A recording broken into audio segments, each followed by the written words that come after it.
موسم گرما کی گرمی اور حشر کے میدان کی گرمی، جس مرحلے سے کوئی انسان بچ نہیں پائے گا، ہر ایک کو اس مرحلے سے گزرنا ہوگا۔ پچھلے جمعے کے خطبے میں یہ سن چکے ہیں کہ اللہ رب العالمین نے سورج کو حکم دیا جہاں پر رہنے کا وہیں پر آج ہے، لیکن گرمی کے موسم میں اس کا تاپمان اور حرارت کس طرح سے بڑھ جاتی ہے اس کا اندازہ آج کل لگ رہا ہے۔ یہاں کی گرمی سے اللہ رب العالمین نے بچنے کے لیے طرح طرح کے اسباب اور سادھن پیدا کیے ہیں۔ ان اسباب اور سادھن کو اللہ کے شکریہ کے ساتھ استعمال کرنے کی ہمیں اجازت ہے۔ کل جب ہم سب حشر کے میدان میں ننگے جسم اور ننگے پاؤں جمع ہوں گے، سورج ہمارے سروں سے صرف 1 میل کے فاصلے پر ہوگا۔ میل کی تشریح پچھلے جمعے کے خطبے میں سن چکے ہیں۔ ہر آدمی اپنے اپنے عمل کے اعتبار سے پسینے میں ڈوبا ہوگا۔ حدیث میں جو پسینے میں ڈوبنے کی تفصیل اللہ کے نبی نے بتائی ہے، سب سے کم پسینہ جو ہوگا جس میں آدمی ڈوبا ہوگا وہ ایڑیوں اور اپنے ٹخنے تک، کوئی پنڈلی اور گھٹنے تک، کوئی پیٹھ اور کمر تک، کوئی اپنی گردن تک، اور کسی کا پسینہ اس کے منہ میں لگام بنا ہوگا۔ میدان حشر کی سب سے سخت تکلیف اور سزا جو ہوگی وہ گرمی کی سزا ہوگی۔ ایک آدمی اس گرمی سے بے چین ہو کر کے کہے گا، پسینے سے پریشان ہو کر کے کہے گا، رب ارحنی ولو فی النار، اللہ ہم سب کو بچائے۔ کہیں یہ کہنے والا ہم ہی میں سے کوئی نہ ہو۔ ڈرنا چاہیے، ذہن کو دور مت لے جائیے، اپنے اوپر فٹ کیجیے، اپنے اوپر۔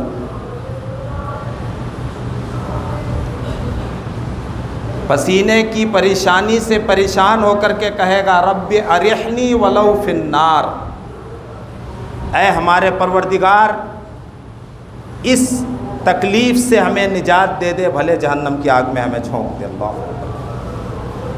جہنم کی آگ کا بھی اندازہ نہیں۔ قُلْ نَارُ جَهَنَّمَ أَشَدُّ حَرًّا، اللہ تعالیٰ نے جہنم کی آگ کی پہچان کروائی ہے۔ یہ سورہ توبہ کی آیت ہے۔ اللہ نے اپنے نبی کو حکم دیا، آپ اعلان کیجئے، نار جہنم اشد حرا، کہ جہنم کی آگ نہایت اور شدید گرم ہے دنیا کی گرمی اور دنیا کی آگ سے۔ لیکن تمنا کرے گا میدان محشر کی گرمی اور پسینے کی سزا اور عذاب سے۔ ہاں، کچھ خوش نصیب لوگ ہوں گے، کچھ عمل کرنے والے ہوں گے جنہوں نے ایسے عمل کیا ہوگا جن کو اللہ رب العالمین میدان محشر کی گرمی سے اور پسینے کی سزا سے محفوظ رکھے گا۔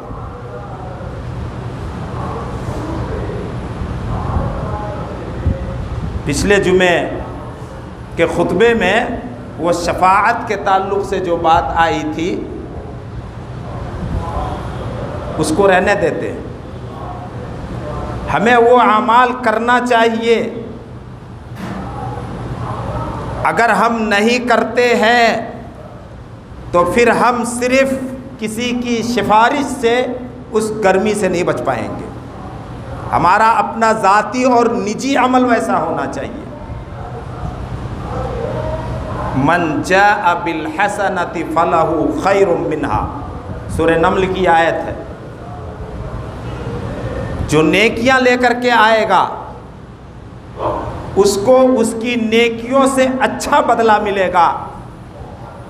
اور یہ بدلے کا سلسلہ حساب و کتاب سے پہلے اور جنت و جہنم کا فیصلہ ہونے سے پہلے میدان محشر ہی سے ملنا شروع ہو جائے گا. اور یہ بدلہ کوالٹی کے اعتبار سے بھی بہتر ہوگا نیکی سے، اور کوانٹیٹی کے اعتبار سے بھی. کوالٹی اتنی اچھی جس کو کسی آنکھ نے دیکھا نہیں، کسی کان نے سنا نہیں، کسی انسان کے دل پر اس کا خیال تک نہیں گزرا. اور اللہ تعالیٰ اپنے فضل و کرم سے ایک نیکی کا اجر و ثواب 700 گنا بلکہ اس سے بھی زیادہ بڑھا کر کے دے گا. پہلے ویسا ہم بنے تو وَهُمْ مِنْ فَزَعٍ يَوْمَئِذٍ آمِنُونَ. یہی وہ خوش نصیب لوگ ہوں گے جو میدان محشر کی گھبراہٹ اور ہولناکی سے محفوظ اور بے خوف ہوں گے. اللہم اجعلنا منہم من فضلک العظیم. اے اللہ ہم سب پر فضل فرما اور اپنے فضل و کرم سے ان خوش نصیبوں میں شامل فرما لے. صرف دعا سے بھی کام نہیں چلے گا. آپ دعا سن لیں، آمین کہہ دیں، اس سے بھی کام نہیں چلے گا. ہمارا ایمان ہے کہ میدان محشر میں اتنی گرمی ہوگی، ایمان بالغیب میں سے ہے یہ. اگر شک کیا تو مسلمان نہیں ہے. اس سے بچاؤ کے لیے اسی دنیا میں کچھ کرنا پڑے گا. وہ کون سی نیکیاں ہوں گی جن کے تعلق سے اللہ رب العالمین سورہ نمل میں فرما رہا ہے کہ یہی نیکیاں لے کر آنے والے لوگ اس دن کی ہولناکی اور گھبراہٹ سے محفوظ ہوں گے. سبعۃ یظلھم اللہ فی ظلہ یوم لا ظل الا ظلہ. امام بخاری نے اس حدیث کو اذان کے بیان میں مسجد کے اندر بیٹھ کر کے نماز کا انتظار کرنے کے چیپٹر میں لایا ہے. 7 خوش نصیب ایسے ہوں گے جن کو اللہ رب العالمین اپنے عرش کے سائے تلے جگہ دے گا. اور یہ بیان میدان محشر کا ہے. یہی وہ لوگ ہوں گے جو اس دن کی گھبراہٹ اور ہولناکی سے محفوظ اور بے خوف ہوں گے. سب سے پہلے آپ نے فرمایا امام عادل، انصاف پرور بادشاہ، آگیوان. اس میں سب لوگ آ جاتے ہیں جو اپنے گھروں میں ایک ذمہ داری کی حیثیت رکھتے ہیں، کسی سنستھا کے ذمہ دار ہیں اور عدل و انصاف سے کام لیتے ہیں، کسی سماجی کام کے ذمہ دار ہیں اور عدل و انصاف سے کام لیتے ہیں. جن کے ماتحت چھوٹے لوگ ہیں، اللہ نے ان کو مقام دیا ہے بڑائی کا، اپنے چھوٹوں کے ساتھ وہ عدل و انصاف سے کام لیتے ہیں. یہ سب لوگ آتے ہیں.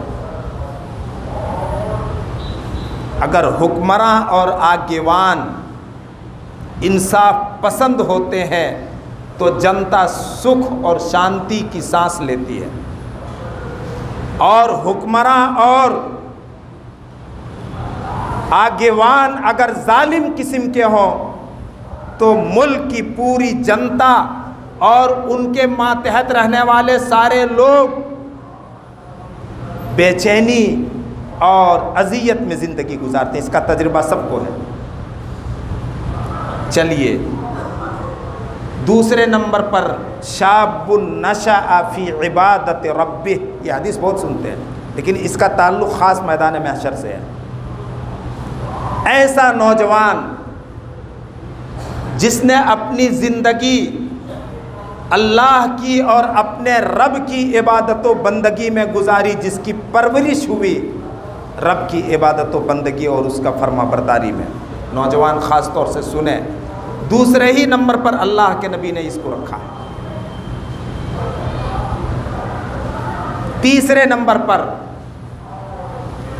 رجل قلبہ معلق فی المساجد. ایسا آدمی جس کا دل مسجدوں سے جڑا رہتا ہے. کب نماز کا وقت ہو, جمعے کے بعد عصر کا وقت کب آئے کہ ہم باجماعت ادا کریں, عصر کے بعد مغرب کا وقت کب آئے, اس طرح سے وہ حساب رکھتا ہے نمازوں کا. آج ہمارے اور آپ کے دل, یا ہم میں سے اکثر لوگوں کے دل مسجدوں سے جڑنے کی بات تو دور کی ہے, کٹے ہوئے ہیں, کٹے ہوئے ہیں. تیسرے نمبر پر اللہ کے نبی نے یہ فرمایا ہے. اس کو یہاں روک کر کے ایک دوسری حدیث اس سلسلے میں سنیے. ایک تابعی ہیں حریث نام کے, وہ مدینہ آئے, مدینے سے باہر رہتے ہیں. انہوں نے دعا کی, اللہ مدینے میں کسی اچھے اور نیک آدمی کو میرا ساتھی بنا دے. اللہ تعالیٰ نے دعا سن لی. وہ خود کہتے ہیں فجلست الی ابی ہریرہ, اللہ تعالیٰ نے مجھ کو ابو ہریرہ کی صحبت و سنگت نصیب کر دی, جو صحابہ میں سب سے زیادہ رسول اللہ کی حدیثیں بیان کرنے والے ہیں. سب سے زیادہ اللہ نے دعا قبول کر لی. انہوں نے, حریث تابعی نے ابو ہریرہ سے کہا, میں نے اللہ سے دعا کی تھی کہ اچھے اور نیک آدمی کے صحبت و سنگت ہمیں نصیب فرما, تو اللہ نے آپ کی صحبت و سنگت میں ہم کو بٹھا دیا. آپ اللہ کے نبی کی کوئی حدیث بیان کر دیجیے. جن سے پوچھا جا رہا ہے وہ صحابی ہیں, نبی کا زمانہ پایا, نبی کو دیکھا, نبی صلی اللہ علیہ وسلم کی حدیثیں سب سے زیادہ بیان کی, اور پوچھنے والا تابعی ہے. صحابہ کے بعد سب سے اچھا زمانہ تابعین کا. جنہوں نے کسی صحابی کی صحبت اور سنگت پائی, ان کو عجیب و غریب حدیث سنائی ابو ہریرہ رضی اللہ تعالیٰ عنہ نے. آپ بھی تعجب کریں گے سن کر کے, حالانکہ بہت سنتے ہیں. حضرت ابو ہریرہ سے حریث نے عرض کیا, آپ ہمیں نبی کی کوئی ایسی حدیث سنائیے, عسى ان ينفعني اللہ بہ, امید ہے کہ اللہ تعالیٰ اس حدیث سے ہم کو فائدہ پہنچائے گا, نفع پہنچائے گا. حضرت ابو ہریرہ نے بیان کیا, ابھی حشر کی تکلیفوں سے, میدان محشر کی تکلیفوں سے جب ہم سب نجات اور چھٹکارا پا لیں گے تو حساب و کتاب شروع ہوگا. اور حساب و کتاب جو شروع ہوگا, ابو ہریرہ کہتے ہیں, حریث سے حدیث بیان کرتے ہیں, ان اول ما یحاسب به العبد یوم القیامت الصلاۃ. کل بندے سے سب سے پہلے اللہ رب العالمین حساب لیتے ہوئے جس چیز کے بارے میں سوال کرے گا وہ نماز ہے. یہ ابو ہریرہ نے بیان کیا ہے حریث سے, اور حدیث کا پس منظر یہی ہے جو آج سنایا آپ کو. کیا وہ تابعی معاذ اللہ نماز میں کوتاہی کرتے ہوں گے؟ کیا معاذ اللہ وہ صرف جمعے کے نمازی ہوں گے؟ کیا وہ صرف ایک دو وقت کے نمازی ہوں گے؟ ہرگز نہیں. وہ تو ان خوش نصیبوں میں ہوں گے جن کا دل مسجدوں سے لگا رہتا ہے اور نماز کے اوقات کا اہتمام کرتا ہے. پھر ابو ہریرہ نے نبی کا فرمان بتایا، اگر نماز درست فقد انجح و افلح، تو ایسا آدمی بامراد اور کامیاب ہوا، پھر اس کی ساری نیکیاں درست اور اچھی نکلیں گی۔ ذہن کو لے جائیے بچوں کے امتحان کی طرف۔ دنیا میں آج بڑے بڑے امتحان اور ایگزام ہوتے ہیں، بڑے چھوٹے جس طرح کا بھی ایگزام ہو، اگر ایک طالب علم اور ودیارتھی سے یہ کہہ دیا جائے کہ یہ سوال آئے گا، اگر اس سوال کا جواب اور پرشن تم نے صحیح دے دیا تو آگے کے سوالوں کا جواب میں اگر گڑبڑی ہوگی تو تمہیں نمبرات مل جائیں گے، تو وہ پہلے سوال کو کس طرح سے تیار کرے گا، غور کرو۔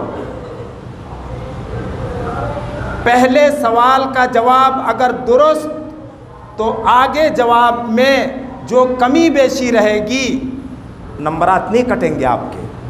نماز درست تو دوسری نیکیوں میں جو کمی بیشی رہے گی اللہ رب العالمین اس کمی کو معاف فرما دے گا۔ نماز کی پورتی کی وجہ سے ابو ہریرہ نے اس صحابی کو یہ حدیث سنائی۔ ابھی میدان محشر میں ہم سب پسینے میں ہوں گے اپنے عمل کے اعتبار سے، حساب و کتاب شروع ہو گیا ہے۔ سب سے پہلا سوال، سب سے پہلا حساب جو ہم سے ہوگا نماز کے بارے میں ہوگا، اور اسی کے ساتھ یہ بھی کہ نماز درست تو دوسری نیکیاں درست، نماز میں گڑبڑی تو دوسری نیکیوں میں گڑبڑی، پھر بھی اس کو ہم درست کرنے کے لیے تیار نہیں ہیں، اس کو درست کرنے کے لیے ہم تیار نہیں ہیں۔ ہمارا عمل یہ بتا رہا ہے، نماز سے ہماری کوتاہی اور غفلت یہ بتا رہی ہے۔ تو تیسرے نمبر پر ایسا آدمی جس کا دل مسجدوں سے جڑ کر کے رہتا ہے کہ کب وقت ہو کہ ہم باجماعت نماز ادا کریں۔ ہم تو باقاعدہ یہ ارادہ کر کے ایک نماز کے بعد دوسری نماز کے تعلق سے سوچتے ہیں کہ فلاں نماز ہمیں نہیں پڑھنی ہے۔ مثال کے طور پر فجر کی نماز، عشاء پڑھنے کے بعد جب ہم سوتے ہیں تو یہ ارادہ کر کے سوتے ہیں کہ فجر میں ہمیں نہیں جاگنا ہے، نہیں جاگنا ہے۔ کتنا فرق آ چکا ہے، ہم نے کیا انتظام کیا ہے میدان محشر کی گرمی سے بچنے کے لیے۔ چوتھے نمبر پر آپ نے فرمایا دو ایسے آدمی جو صرف اللہ کے لیے محبت کرتے ہیں، صرف اللہ کے لیے۔ اللہ کے لیے محبت کرنے والے حرام کام نہیں کریں گے، نمازوں کو نہیں چھوڑیں گے، بدکاری نہیں کریں گے، وہ گناہوں سے بچیں گے۔ ایسے ہی ایک آدمی کو دوست بنانا چاہیے۔ حریث نے دعا کی تھی اللہ سے، وہ مدینے میں تھے، صحابہ کا زمانہ تھا، کہ اللہ اچھا اور نیک ساتھی کی صحبت نصیب فرما دے۔ ہمارے دوست اور ساتھی لوگ کیسے ہیں، اس پر کبھی غور کیا؟ غور کیجئے اس پر۔ پانچویں نمبر پر ایسا آدمی جس کو کسی اونچے خاندان کی خوبصورت عورت نے دعوت گناہ دیا، پہل عورت کی طرف سے ہو رہا ہے، یاد رکھیے بہت بڑا امتحان ہے۔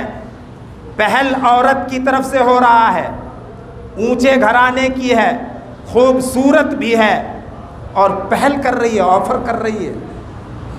معاذ اللہ، استغفر اللہ، اللہ پناہ میں رکھے۔ آج اس گناہ کو نہ جانے کس کس نام پر رائج کیا جا رہا ہے اس نئی تہذیب میں، لیکن وہ کہتا ہے انی اخاف اللہ، میں اللہ سے ڈرتا ہوں۔ اللہ کا یہ خوف اور ڈر اللہ کو اتنا پسند ہے کہ رب کائنات ان 7 خوش نصیبوں میں ایسے متقی پرہیزگار اور اس بڑے شرمناک گناہ سے بچنے والے سے اتنا خوش ہو رہا کہ اس کو اپنے عرش کے سائے تلے جگہ دے گا میدان محشر میں۔ آج اس بگڑے ہوئے زمانے میں جبکہ اس گناہ کے ذرائع اور اسباب بہت زیادہ بڑھ چکے ہیں اور بڑے شرمناک حادثے اور واقعے پیش آ جاتے ہیں، آج کل کے نوجوان اس کا موقع تلاشتے ہیں۔ ایک وہ نوجوان ہے جس کو موقع دیا جا رہا ہے بڑے گھر کی عورت اور خوبصورت عورت کی طرف سے، لیکن وہ اللہ سے ڈر کر کے اس گناہ سے بچ جاتا ہے۔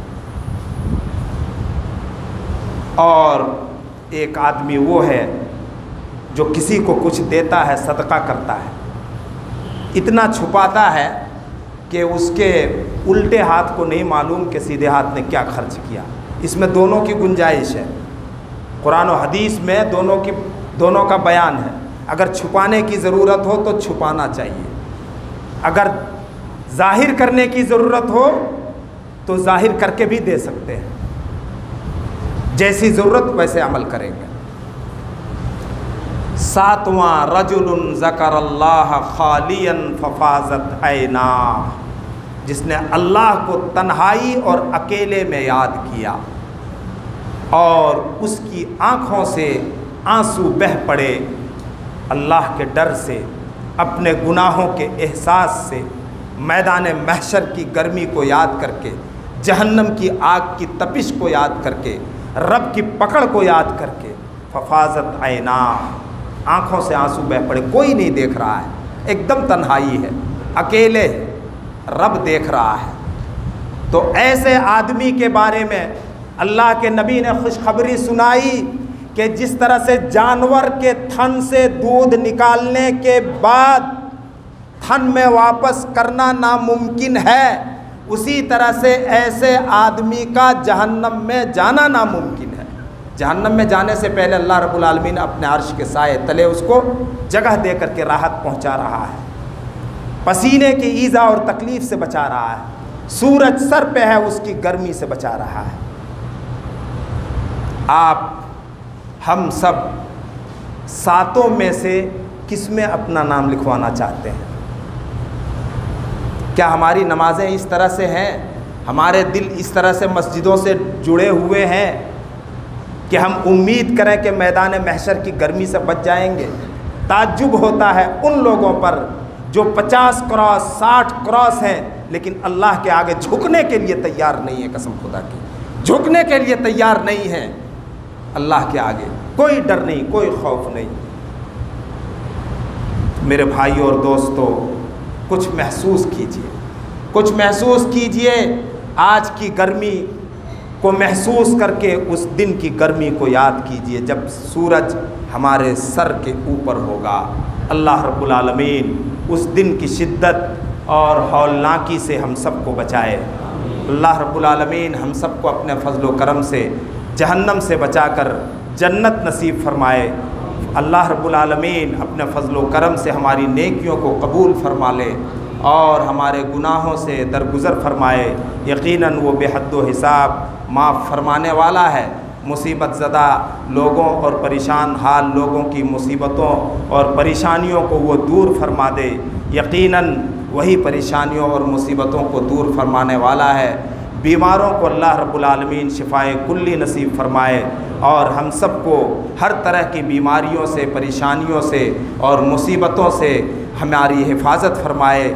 یقیناً وہی ہمارا محافظ ہے۔ بارک اللہ لنا ولکم فی القرآن الحکیم ونفعنا وإیاکم بالآیات والذکر الحکیم۔